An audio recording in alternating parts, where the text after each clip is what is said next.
Hello students, welcome to the Agnij online classes. और आज की क्लास में हम आगे बढ़ाएंगे क्लास 8 मैथ्स का chapter linear equation in one variable.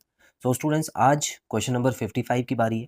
तो यहाँ पर आप देख सकते हैं लास्ट क्वेश्चन की तरह ही है लगभग, और दो आपको बाइनोमियल्स ऊपर दिए हुए हैं, दो बाइनोमियल्स नीचे दिए हुए हैं। तो ऐसे में हम क्या करते हैं, याद रखिएगा स्टूडेंट्स, कि ऐसे में आप दो काम कर सकते हैं। या तो यहीं पे ब्रैकेट खोल लें दोनों का और फिर उस तरफ भेज दें, या आप पहले भी इन दोनों को उस तरफ भेज सकते हैं। ये दोनों डिवाइड में है ना नीचे, तो ये दोनों को यहाँ पर भेज के भी सॉल्व कर सकते हैं। ठीक है, कैसे भी करेक्ट रहेगा। लेकिन मैं क्या कर रहा हूँ, मैं पहले यहाँ पे ब्रैकेट खोल के फिर नंबर्स को उस तरफ भेजूंगा।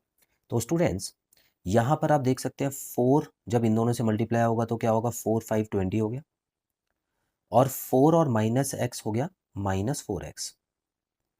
अब x की बारी है, तो x को 5 से मल्टीप्लाई करेंगे तो आएगा +5x, और x को -x से मल्टीप्लाई कर रहे हैं। देखिए मल्टीप्लाई कर रहे हैं, कंफ्यूज मत हो जाने, मत सोचना कट जाएगा ये प्लस में या माइनस में, नहीं।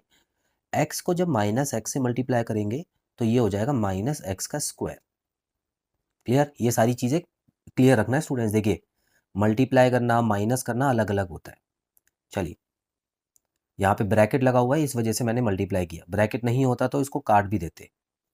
अब नीचे की बारी है स्टूडेंट्स। देखिए 2 को 7 से मल्टीप्लाई किया तो ये हो गया 14, फिर 2 को x से मल्टीप्लाई किया है -x से, तो ये हो गया -2x।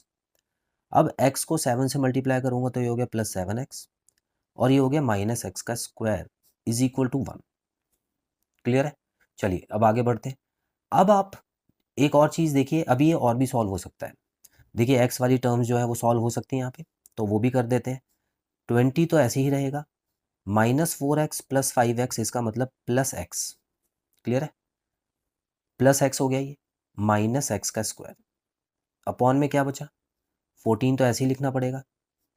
उसके अलावा -2 + 7 हो गया +5x -x² is equal to 1। अब स्टूडेंट्स देखिए, अब सॉल्व नहीं हो रहा है आगे, क्योंकि अभी आप इनको ना ही काट वाट सकते हैं और ना ही आप इनको प्लस माइनस कर सकते हैं, क्योंकि देखिए यहाँ पे x है, x² है, यहाँ पे कुछ भी नहीं है, तो प्लस माइनस भी नहीं होगा। तो अब मैं क्या करता हूँ, ब्रैकेट में डाल लेता हूँ और क्रॉस मल्टीप्लिकेशन में भेज देता हूँ।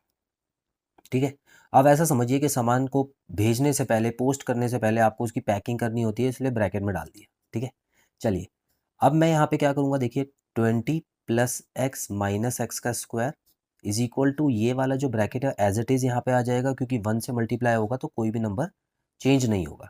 तो 14 + 5x -x²। ठीक है, अब देखिए ब्रैकेट्स हटा दीजिए, अब ब्रैकेट की कोई ज़रूरत नहीं है, क्योंकि एक्सपोर्ट या इंपोर्ट का काम हो चुका है। तो अब मैं विदाउट ब्रैकेट ये पूरा लिख लेता हूँ। सो स्टूडेंट्स, अब मैं देखूंगा कि कौन कौन से टर्म्स जो हैं वो इस तरफ लाने चाहिए और कौन से उस तरफ भेजने चाहिए। तो फिलहाल आप एक काम कीजिए। देखिए स्टूडेंट, जब भी आपको ऐसी इक्वेशन आती है ना जिसमें एक्स की वैल्यू निकालनी होती है आपको, तो ज़्यादातर ये जो x² वाले नंबर होते हैं ना वो कटते हैं, क्योंकि इनको गायब करना ज़रूरी है, तभी तो आप एक्स की वैल्यू निकालेंगे। इनके होते हुए आप एक्स की वैल्यू नहीं निकाल पाएंगे। तो गायब कैसे होते हैं ये? देखिए -x² यहाँ पे लिखा है, और दूसरी तरफ भी -x² लिखा है। तो अगर मैं इन दो इसको यहाँ पे लाऊंगा तो ये प्लस बन जाएगा, तो ये वैसे भी कट जाएगा, तो आप पहले भी काट सकते हैं। अगर इक्वल टू का साइन लगा हुआ है और दोनों तरफ बिल्कुल सेम नंबर लिखा हुआ है और साइन भी सेम है, तब काट सकते हैं। ठीक है, चलिए अब क्या बचा है, 20 + x is equal to 14 + 5x, ये बचा है। सो स्टूडेंट्स, अब आगे बढ़ेंगे और x वाली टर्म्स को एक तरफ ले आते हैं और सिंपल टर्म्स को दूसरी तरफ। तो x तो पहले से यहाँ था, -5x हो गया, और यहाँ पे 14 था, 20 माइनस में वहाँ चला गया। तो स्टूडेंट्स यहाँ पे मैं देख पा रहा हूँ -4x हो गया है, और यहाँ पर -6 हो गया। सो क्या मैं माइनस और माइनस काट सकता हूँ? बिल्कुल, क्योंकि यहाँ रूल अप्लाई हो रहा है कि एक एक टर्म ही है, ज़्यादा नहीं है। तो यहाँ माइनस से माइनस कट जाएगा, और फिर आपको x को यहाँ पे रखते हुए 6 के नीचे 4 को भेज देना है। इसको जब हम डिवाइड करेंगे स्टूडेंट्स तो ये 3/2 आ जाएगा। तो x की जो फाइनल वैल्यू आई है वो 3/2 है, और यही मेरा आंसर भी है स्टूडेंट्स। क्लियर? तो इस तरीके से आपको मुश्किल क्वेश्चन को आसान तरीके से करना है। तो स्टूडेंट्स, आई होप ये क्वेश्चन आपको क्लियर है। सो बहुत जल्द मिलते हैं अगली क्लास में नए क्वेश्चन के साथ।